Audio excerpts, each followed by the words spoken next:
Assalamualaikum dan salam sejahtera cikgu ucapkan. Hari ini kita akan belajar Bahasa Melayu tahun 2. Tajuk kita pada hari ini ialah kata hubung. Cikgu harap kamu telah bersedia dengan buku teks Bahasa Melayu muka surat 54 dan buku aktiviti Bahasa Melayu muka surat 64. Okey, mari kita lihat terlebih dahulu maksud kata hubung. Kata hubung ialah perkataan yang menggabungkan dua atau lebih binaan ayat tunggal. Maksudnya kita perlu menggunakan kata hubung untuk cantumkan dua atau lebih ayat tunggal menjadi ayat majmuk.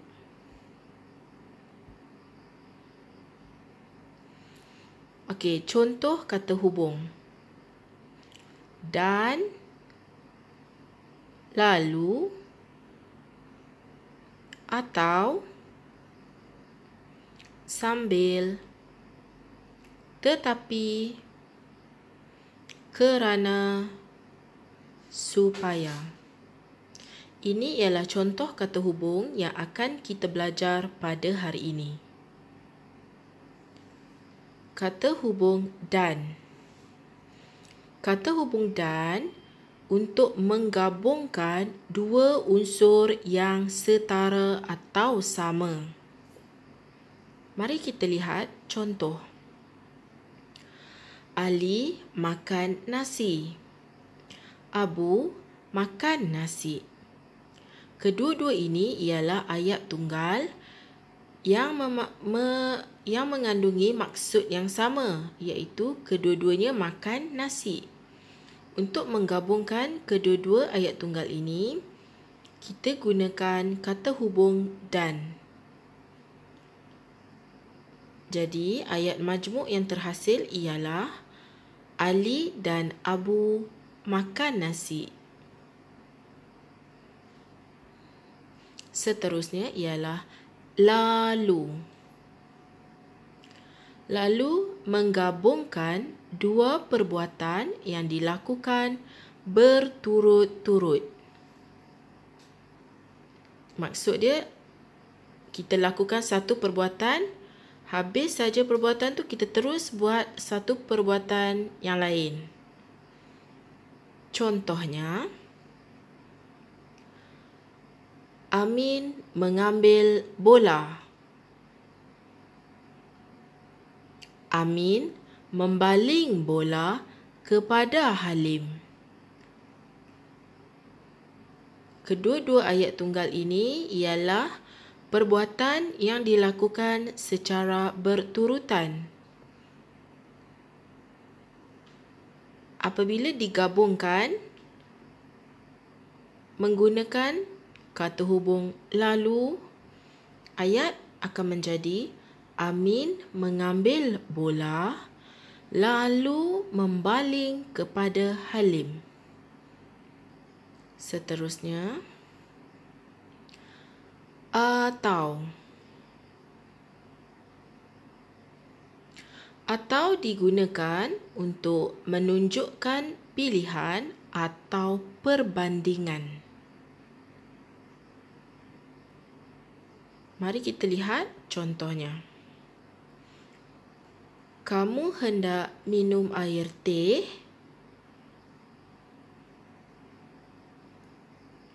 Kamu hendak minum air kopi? Apabila ada dua benda yang berlainan yang perlu dibuat pilihan atau perbandingan seperti ini, kita menggunakan kata hubung atau. Jadi, ayat yang terhasil, kamu hendak minum teh atau kopi? Seterusnya, sambil. Menunjukkan perbuatan lain yang dilakukan bersama perbuatan utama. Maksudnya, ada dua perbuatan yang dilakukan dalam masa yang sama. Mari kita lihat contoh. Abang membaca buku. Abang mendengar radio.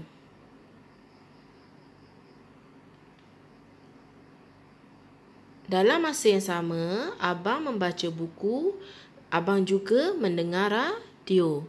Jadi ayat yang terhasil perlulah menggunakan kata hubung sambil. Ayatnya, abang membaca buku sambil mendengar radio.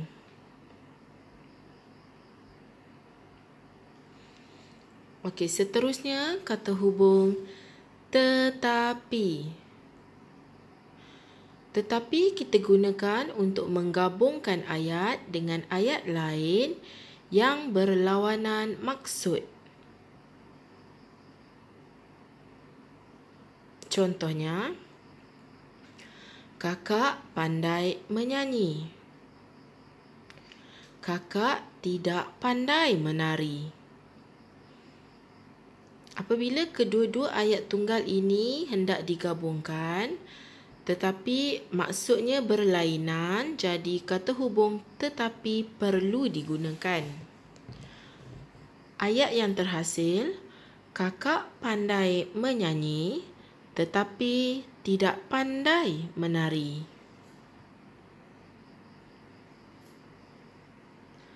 Sekarang, kata hubung kerana. Kata hubung kerana digunakan untuk menunjukkan alasan atau sebab. Contoh ayat, adik menangis. Adik terjatuh. Untuk menghubungkan kedua-dua ayat ini, kita gunakan kata hubung kerana. Adik menangis kerana terjatuh. Akhir sekali ialah kata hubung supaya. Kata hubung supaya menunjukkan tujuan perbuatan. Contoh ayat, makan ubat ini. Kamu akan cepat sembuh. Untuk gabungkan kedua-dua ayat tunggal ini, kita perlu gunakan kata hubung supaya. Contoh ayat, makan ubat ini supaya kamu cepat sembuh. Okey, sekarang kamu boleh rujuk buku teks Bahasa Melayu muka surat 54. Ikut cikgu baca petikan di dalam buku teks ini.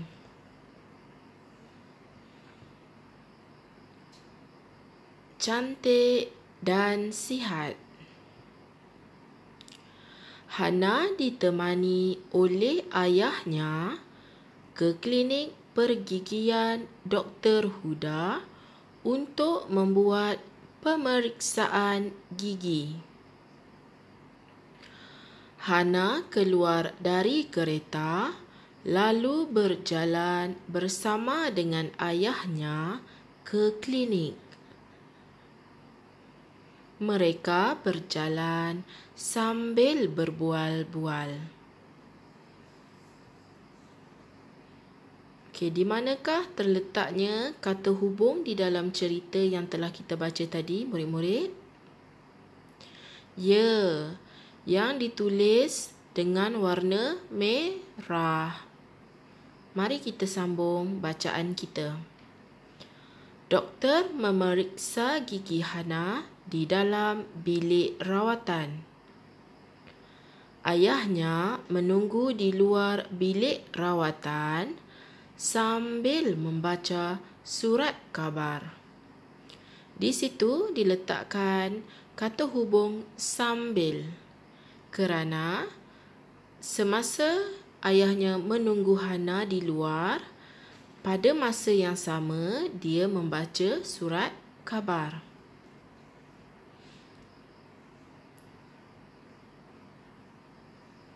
Ini contoh ayat yang menggunakan kata hubung. Ikut cikgu baca. Gigi Hana bersih.